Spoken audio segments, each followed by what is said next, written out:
So I originally diagnosed this compressor was not pumping. So this is the compressor.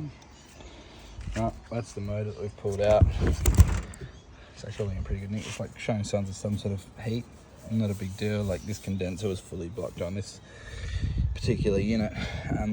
But have a look at the damage on that piston.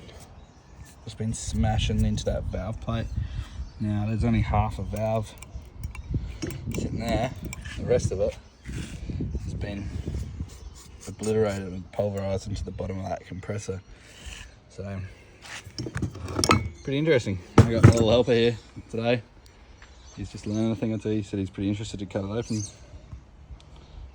Cool. So this is that freezer compressor that I pulled apart.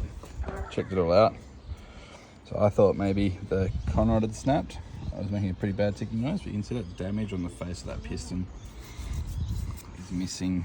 Well, it's there because that part, that section of that valve plate, the valve's gone. So that's why I wasn't pumping. So how it's supposed to work is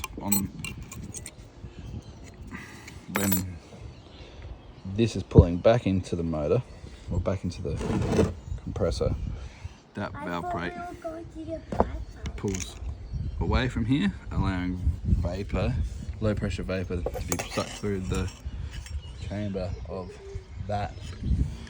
Right, as this then starts to shut, that valve plate closes. Right, and then we've got these 4 large holes in this compression chamber that is then closed completely by a reed that is intact. Like that. Oh, thank you, sweetheart.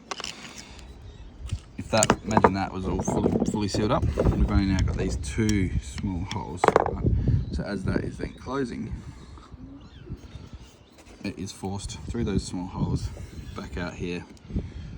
So superheating, high pressure superheated vapor back through there. So that's the compressor, and that's why it wasn't working.